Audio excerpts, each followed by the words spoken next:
Olá, irmão, graça e paz, que Deus nos abençoe nesse dia, nos dê sabedoria e graça para vivermos de acordo com os seus ensinamentos.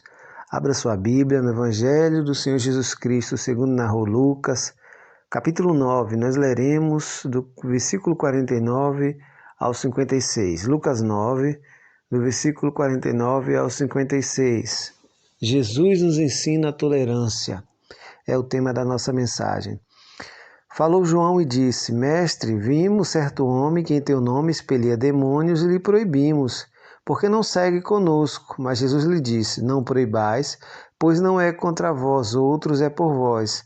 Aconteceu que, se ao completarem os dias em que devia ele ser assunto aos céus, manifestou no semblante a intrépida resolução de ir para Jerusalém e enviou mensageiros que antecedessem. Indo eles, entraram na aldeia de samaritanos para lhe preparar a pousada. Mas não os receberam, porque os aspectos dele era de quem decisivamente ia para Jerusalém. Vendo isso, os discípulos Tiago e João perguntaram: Senhor, queres que mandemos descer fogo do céu para o consumir? Jesus, porém, voltando-se, os repreendeu e disse: Vós não sabeis de que espírito sois, pois o Filho do Homem não veio para destruir as almas dos homens, mas para salvá-la. E seguiram para outra aldeia. Jesus nos ensina a tolerância. Uma das grandes preocupações da sociedade do século XXI é ensinar a tolerância, a convivência pacífica de pessoas que têm um ponto de vista diferente. Essa tolerância não deve anular o nosso conceito de verdade, nem deve sufocar os princípios bíblicos, mas ela nos ensina a ter sabedoria para viver em um mundo que vive guiado pelo Deus deste século, que é Satanás, que vive orientado por valores que não são do reino de Deus, que vive sobre outros preceitos muito distantes dos preceitos bíblicos.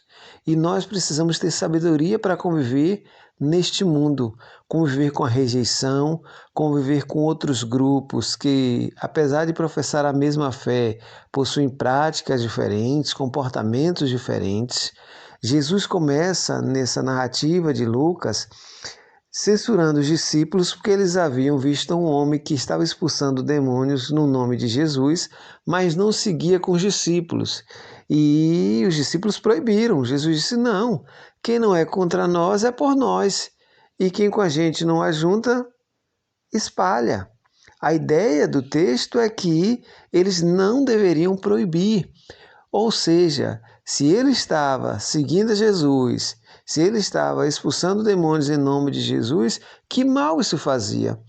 A grande lição para nós é que precisamos aprender a conviver com outros grupos cristãos que, apesar de professar a mesma fé em Jesus Cristo, têm práticas diferentes, práticas de vestimentas, práticas de liturgia do culto, práticas de costumes e hábitos característicos de sua denominação, característicos de seu grupo religioso.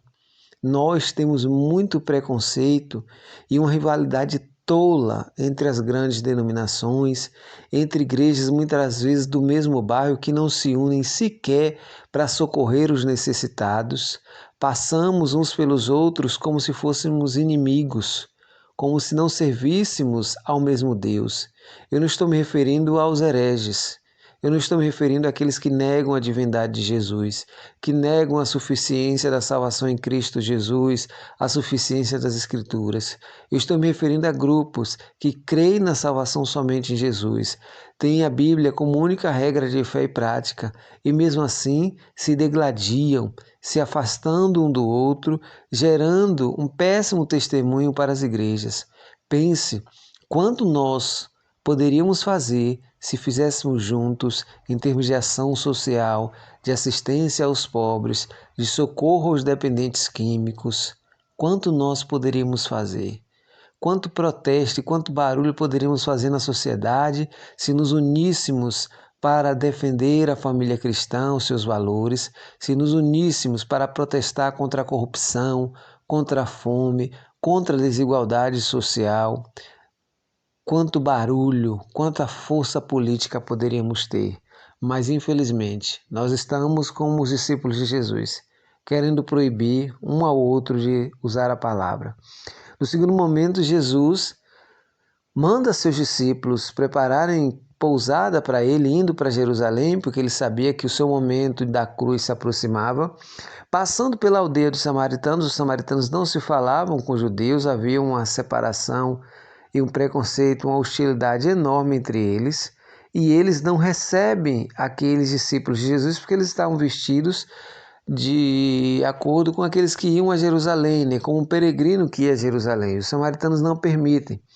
Tiago e João, que eram homens impetuosos, que eram homens que agiam no calor da emoção, pedem a Jesus para que eles peçam a Deus para descer fogo do céu e consumir.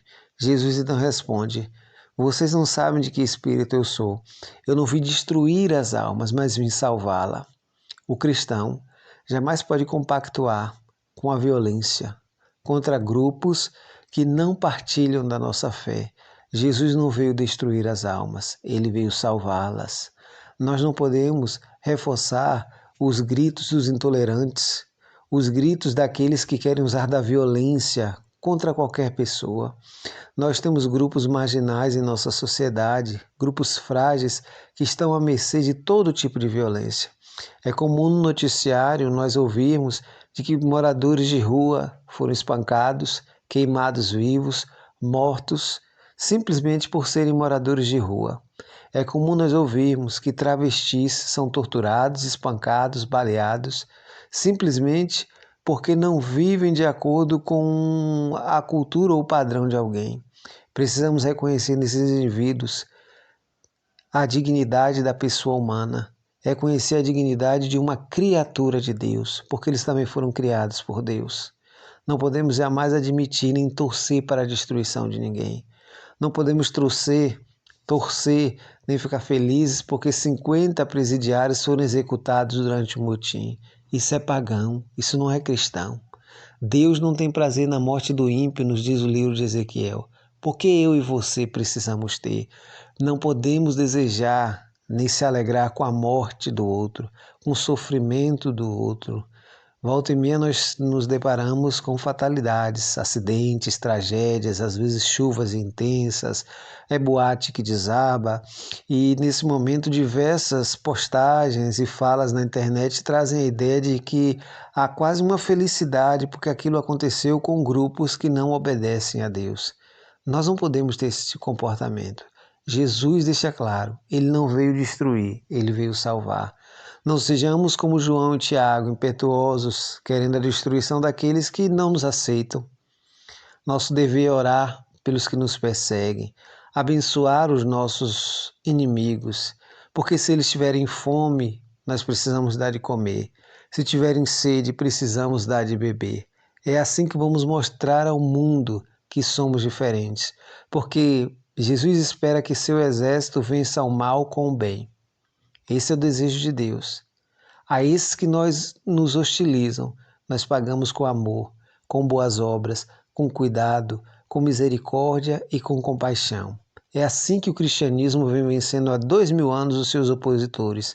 Eles vão tombando um após o outro, mas o evangelho de Jesus permanece firme.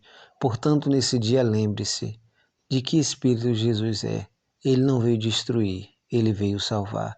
Que possamos ter a sua compaixão, a sua graça em nossas vidas, para olhar para este mundo com um olhar de compaixão com que Jesus olhava. Que Deus nos abençoe.